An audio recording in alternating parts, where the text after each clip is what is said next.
un joven ganó millones con un solo sitio web, pero luego fue condenado a cadena perpetua. Hoy les hablaré del sitio más controvertido de la historia, Silk Road. Quizás algunos de ustedes escuchan este nombre por primera vez. Empecemos. Año 2013. Lugar: Biblioteca de San Francisco. Un chico está trabajando con su computadora. Una persona sencilla. Un cliente común. Pero nadie sabía que detrás de este hombre había un imperio ilegal de miles de millones de dólares. Este hombre era Ross Ulbricht, el propietario de la mayor plataforma de comercio ilegal construida en la oscuridad de Internet. Este fue uno de sus últimos momentos. En realidad, era una persona bastante instruida. Conocía muy bien la física y la química, y además era idealista. Solo había un detalle: creía en el libertarismo. Es decir, en resumen, pensaba que las personas deben decidir por sí mismas sobre sus vidas. El Estado no debe imponerles reglas, incluso en el intercambio de sustancias controladas. Probablemente ahora entienden cómo este joven llegó a una destrucción tan grande. Lamentablemente, Ross no solo creyó en esta idea, decidió ponerla en práctica. Después de leer libros de economistas y filósofos estadounidenses, se enamoró del concepto de libre mercado. Comenzó a odiar al gobierno, al sistema bancario, al control. Así, en 2011, surgió la primera idea de Silk Road. Como su nombre lo indica, estaba inspirado en la Ruta de la Seda, la vía comercial más importante de la historia. Pero había algo que diferenciaba este camino del histórico. Este era invisible, era peligroso, y no cualquiera podía acceder al sitio.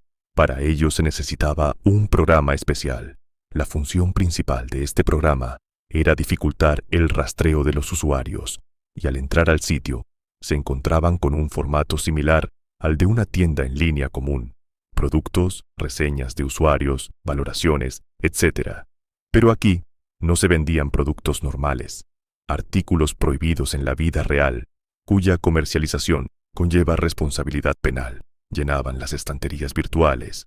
Por supuesto, los pagos se realizaban con criptomonedas, especialmente con Bitcoin, porque en ese momento aún no era ampliamente conocido. Ross simplemente había previsto que este dinero digital alcanzaría a una audiencia mucho mayor. Naturalmente, como todo lo perjudicial, Silk Road creció rápidamente y comenzó a generar ingresos.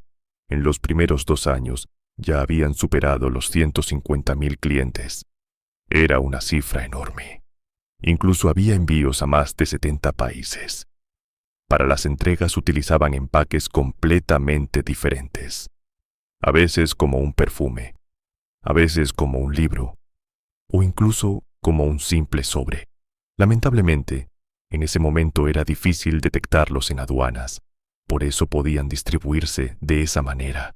Ross obtenía una comisión por cada venta, entre un 8 y un 15%. Imaginen, la destrucción de una familia, el deterioro de la salud de una persona, le generaba millones a otra. Este sitio solo funcionó durante 2 años, pero su volumen alcanzó los 1,2 mil millones. Ross había ganado 80 millones de dólares. Ross había escrito un lema en el sitio web: Silk Road es un experimento de una sociedad construida con libre voluntad, sin la violencia del gobierno. Que un joven cause tanto daño a la sociedad es una cosa, pero llamarlo una buena acción es aún más aterrador. En 2011, un senador habló sobre Silk Road en los medios, mencionó su nombre, pidió al gobierno que detuviera sus actividades. Ese fue el primer paso que puso en marcha al FBI. Pero no fue nada fácil. Se preparó un plan operativo amplio. El agente Tarbell y su equipo monitorearon el sitio y las transacciones de Bitcoin durante meses. Con varios perfiles, hicieron pedidos, establecieron contacto con vendedores y siguieron las entregas. El objetivo principal era la identidad de Ross. Aunque Ross estaba muy confiado, cometió un error. Al principio, para promocionar Silk Road, publicó un anuncio en un foro de tecnología con el nombre de usuario Altoid. Luego, con esa misma cuenta, escribió su correo personal en otro sitio.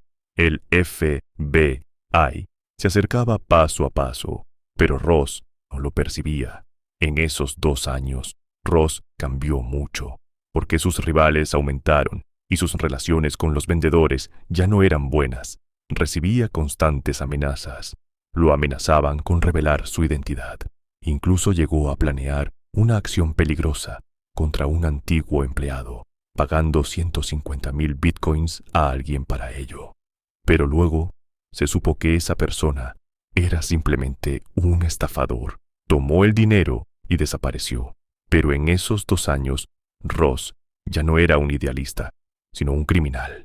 Este es un ejemplo trágico de cómo un joven idealista puede cambiar con el poder. Volvamos a esa noche. 1 de octubre de 2013. Ross está sentado en el segundo piso de la biblioteca. Su laptop está abierta. Ha iniciado sesión. El plan del FBI era capturar la computadora mientras estuviera abierta. De lo contrario, el disco se bloquearía y todos los archivos y pruebas desaparecerían.